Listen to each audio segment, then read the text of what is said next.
avec Caroline de Camaret. Bonjour Caroline. Bonjour. J-12 de l'unique, on vient de le dire, tour des élections européennes. Alors on va commencer par les dernières nouvelles de la campagne. Les Européens s'apprêtent à voter chez eux ou dans un autre pays. Vous nous proposez un focus justement sur les expatriés. C'est ce qui a permis finalement le grand espace européen de voyager. Voilà, loin des yeux, mais pas forcément loin du cœur de la démocratie. En tout cas, il est possible de voter à l'étranger. Des millions d'Européens sont susceptibles d'aller voter dans un autre pays que le leur. On estime le nombre global de Français qui vit à l'étranger autour de 2,5 millions et 1,7 million inscrits sur les registres des Français à l'étranger, des ambassades et des consulats qui adorent qu'on s'inscrive.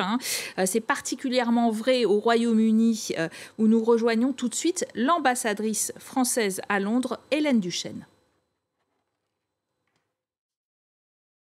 Ce scrutin est important pour moi, d'abord en ma qualité de citoyenne européenne, et ensuite parce que la communauté française au Royaume-Uni est importante. Il y a en effet environ 300 000 Français au Royaume-Uni, ce qui en fait la 3e communauté expatriée au monde après la Suisse et les États-Unis.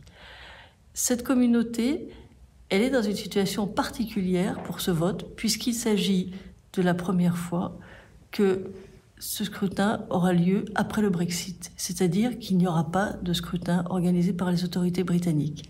Cela signifie aussi que ce scrutin aura beaucoup moins de visibilité dans l'opinion au moment même où précisément les Britanniques organisent des élections générales.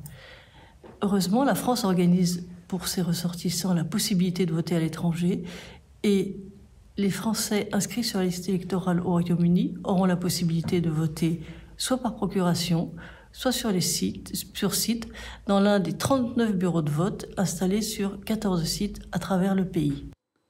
Voilà, vous l'avez noté, les Britanniques, nos amis britanniques, ne votent plus pour ces élections. Seules 27 nationalités sont appelées aux urnes entre le 6 et le 9 en fonction du pays. Alors, pour en savoir plus sur la meilleure manière de voter, si vous êtes expatrié, Sophie Samaï vous guide jusqu'à l'isoloir.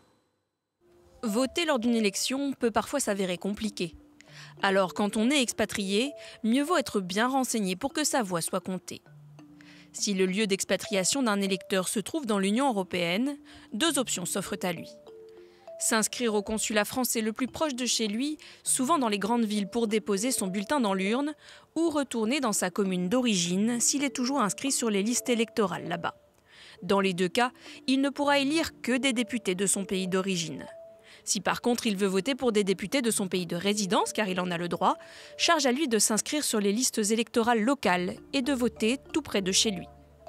La double inscription n'est par contre pas possible. Quel qu'il soit, il faut faire un choix, même pour les binationaux. Si l'expatriation s'est faite bien loin de l'Union européenne et de ses facilités administratives, l'électeur n'a d'autre choix que de voter pour les députés de son pays de naissance. Attention pour tous au calendrier de vote. Certains pays démarrent le scrutin dès le 6 juin, tandis qu'en France métropolitaine, il n'aura lieu que le dimanche 9 juin. Une campagne européenne toujours très nationale, mais tout de même, cette fois-ci, la question de la politique agricole commune et l'orientation de l'agriculture est très importante. Oui, de grandes manifestations. D'ailleurs, on en a vu encore hier à Bruxelles, grande manifestation d'agriculteurs. Ce matin, c'était un débat des principales listes organisées par la FNSEA, le principal, effectivement, syndicat agricole des grandes exploitations qui a l'oreille du pouvoir, avec le programme des têtes de liste qui est résumé par ces petits extraits de leurs propositions du Rassemblement national de Renaissance et du PS. On écoute. Alors je dis d'ailleurs aux écologistes qui sont pour cela, si vous réduisez le cheptel bovin par exemple, vous allez faire reculer la prairie. Et si vous faites reculer la prairie, eh bien vous faites reculer la biodiversité. Alors nous sommes absolument contre cette politique de la décroissance. Le but d'un agriculteur, c'est de produire pour nourrir la population française, pour nourrir la population européenne et mondiale. Ce que nous souhaitons dans notre majorité, c'est de traiter l'agriculture et l'alimentation dans les accords de commerce dans un cadre dédié. Par contre, la convergence des salaires à l'échelle européenne la bataille pour un salaire minimum, ce que nous avons fait passer dans la loi, la bataille demain pour un revenu minimum, pour des négociations salariales dans tous les pays, pour réduire les écarts de salaire et limiter le dumping social intra-européen, ça oui, je pense que c'est important.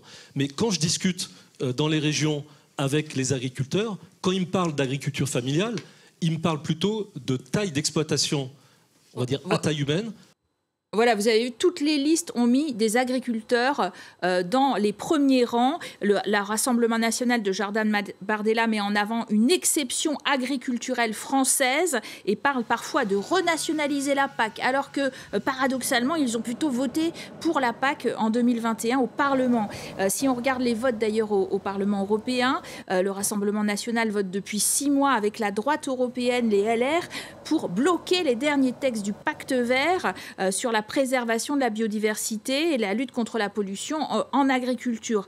Même la présidente de la Commission européenne, Ursula von der Leyen, championne désormais du Parti populaire européen, a rétropédalé sur certains textes en renonçant aux jachères de 4% des terres et au contrôle des exploitations de moins de 10 hectares. Alors côté majorité, le Parti Renaissance est partagé entre un soutien officiel aux ambitions du pacte vert et également l'idée qu'il faut quand même ne pas braquer les agriculteurs français. Et donc, on insiste sur les accords de libre-échange plus équilibrés. Les sociodémocrates veulent, eux, des avancées sociales qui s'appliquent aussi aux agriculteurs. Et les Verts se démarquent nettement dans ce paysage par une volonté claire et chiffrée de réduire les pesticides, un plafonnement des aides aux grandes exploitations dans une PAC qui rémunérerait surtout les emplois.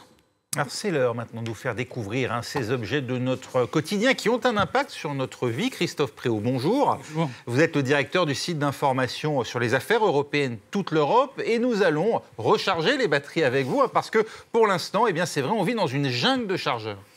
Oui, tout à fait. Si je vous montre un peu cet entremêlement de câbles, vous ne serez pas étonnés. Je pense qu'on a tous chez nous ces câbles et ces chargeurs destinés à nos appareils électroniques du quotidien au fond d'un tiroir. Donc, ils sont destinés ils s'entassent, ils sont destinés à recharger nos smartphones, nos tablettes, nos casques audio, mais aussi nos appareils photo numériques et aussi nos enceintes connectées. Alors, cet amas de câbles-là, je le mets sur le côté parce qu'à partir du 28 avril 2024, ce ne sera plus qu'un mauvais souvenir, puisque les appareils électroniques portables devront utiliser un seul câble unique, celui-ci, avec cette petite recharge-là, le câble USB-C, et quel que soit le fabricant. On a envie de dire ouf, hein. Et à quoi on doit cette décision frapper un peu au coin du bon sens quand même? Frapper au coin du bon sens, on la doit à l'Union européenne, qui a adopté une directive, le Parlement européen, donc ce sont nos eurodéputés, ceux pour lesquels nous allons voter le 9 juin, et aussi le Conseil de l'Union européenne, les États membres, qui ont donc adopté cette directive qui impose à chaque fabricant, dès l'instant où il mettra sur le marché un nouveau produit électronique portable à dater du 28 avril 2024, l'utilisation de ce chargeur unique, chargeur universel. Alors seuls les ordinateurs portables bénéficieront d'une petite date de prolongement, puisqu'elle ne s'appliquerait qu'à partir de avril 2026. Mais sinon, pour tous les autres appareils, un seul chargeur. Alors justement, est-ce que ça va vraiment générer moins de déchets électroniques comme vous nous l'avez annoncé? Est-ce qu'on a des estimations? Et puis, Justement, on a des estimations, mais je veux juste dire que cette directive qui impose un chargeur unique, elle impose aussi le fait que les fabricants ne pourront plus brider la recharge aussi rapide, vous savez, de vos appareils dès l'instant où vous n'utilisez pas la même marque que l'appareil. Donc aujourd'hui, si vous utilisez une marque différente d'un appareil, mettons celui de la petite pomme, hein, vous savez, bien, la recharge rapide sera la même. Elle impose aussi de dissocier la vente de l'appareil et du chargeur. C'est-à-dire que demain, vous pourrez acheter un smartphone, mais sans acheter aussi le chargeur, puisqu'elle impose de dissocier ces deux ventes-là. Alors, vous l'avez dit, Caroline, puisqu'on n'aura plus de doublons de chargeurs, une étude d'impact de l'Union européenne a montré que cela nous permettrait d'économiser 11 000 tonnes de déchets électroniques par an. Parce que vous ne savez peut-être pas, mais il se vend par an dans l'Union européenne 300 millions de matériel électronique portable, smartphone, tablette, 300 millions par an. Et ça donc permettra d'économiser 11 000 tonnes et ça permettra aussi d'économiser dans nos porte-monnaies puisque les consommateurs n'auront pas acheté de nouveaux chargeurs. L'estimation de l'Union européenne, c'est environ 250 millions d'euros d'économie dans nos porte-monnaies. Donc poubelle? Tout ça poubelle? Tout ça poubelle et on ressort celui-ci. Merci. Ça présente bien et puis il y a moins de place. Hein. Merci Christophe Préau d'avoir été avec nous pour voir concrètement effectivement les effets aussi que peuvent avoir nos députés, nos eurodéputés sur nos vies. On prend maintenant la direction de la Roumanie, ancien pays communiste, l'un des plus pauvres de l'Union européenne, l'un des plus europhiles aussi, mais avec quelle désillusion, Caroline de Camargue. Alors oui, la Roumanie, elle doit élire 33 eurodéputés pour un pays de 19 millions d'habitants qui reste, malgré un vrai rattrapage économique, l'un des plus pauvres de l'Union européenne. Le parti nationaliste extrémiste AUR, donc, qui a été familier des provocations anti-vax sur Facebook, n'a cessé de progresser depuis la pandémie, alors qu'il n'est pas au Parlement européen actuellement. On le crédite de 20% d'intention de vote, et ça va avec un autre petit parti, SOS Roumanie, tout aussi extrême et tout aussi pro-russe, qui attire plus de 6% des voix. Sur le nationalisme économique, ils misent tous les deux, et ils dénoncent le diktat de Bruxelles. Vous savez que la Roumanie vient d'entrer dans l'espace Schengen depuis le mois de mars, mais une entrée partielle. Elle a dû s'engager à renforcer ses contrôles aux frontières terrestres, et ça fait l'objet du débat de la campagne de ces européennes, comme nous l'explique notre correspondante Maria Gert-Nicolescu. Ces policiers roumains surveillent la frontière avec la Bulgarie pour éviter le passage de migrants irréguliers. La technique de vision thermique, le transfert thermique de la chaleur, met en évidence les silhouettes qui se détachent de l'environnement statique. En mars, la Roumanie est entrée dans l'espace maritime et aérien de Schengen. Accusée par certains pays de laxisme aux frontières terrestres, Bucarest a dû promettre davantage de contrôle. Pourtant, ici, les moyens sont en hausse depuis 4 ans et les chiffres indiquent une diminution des tentatives d'entrée. Depuis le début de l'année 2024 et jusqu'à aujourd'hui, nous avons eu 87 cas de personnes qui ont essayé de traverser illégalement la frontière. En comparaison à environ 300 cas en 2023 et un nombre approximatif de 400 cas en 2022. Les partis d'extrême droite accusent le gouvernement roumain de se plier aux exigences de Bruxelles, contraires selon eux à la santé économique du pays. En Roumanie, l'adhésion partielle à l'espace Schengen a suscité des critiques de la part de certains partis d'opposition qui jugent cette première étape insuffisante. Un sujet souvent évoqué par les partis nationalistes à l'approche des élections européennes, au cours desquelles les Roumains devront élire 33 députés européens. Dans les sondages, les mouvements populistes roumains, absents du Parlement européen en 2019, sont désormais crédités de 20%. Il faudrait que nous ayons notre mot à dire face aux leaders de Bruxelles. Il faudrait ne plus accepter qu'on s'immisce dans nos structures étatiques et qu'on nous impose des politiques climatiques. Tout ce qui vient de Bruxelles doit être négocié et stoppé de là-bas. Ou alors nous devons garder notre souveraineté.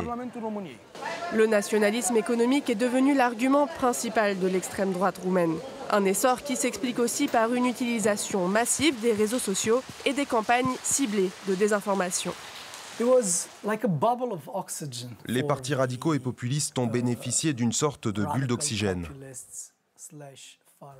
Ils ont capitalisé sur un manque de connaissance de l'Union européenne et des biais cognitifs de notre société contre les valeurs libérales et contre une représentation élitiste de l'Union.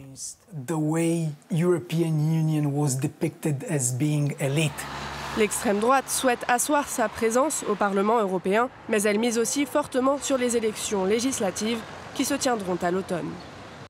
Voilà pour ce qui est de notre effort pédagogique. Alors, nos partenaires La Croix, le journal La Croix, propose aussi tous les jours une double page de décryptage sur les élections européennes. Demain, l'Union européenne est-elle dirigée par les technocrates non élus? Eh bien, pas que, Raphaël, pas que. On verra ça en tout cas. On continuera en tout cas d'en parler avec vous chaque jour, Caroline, pour le journal de campagne.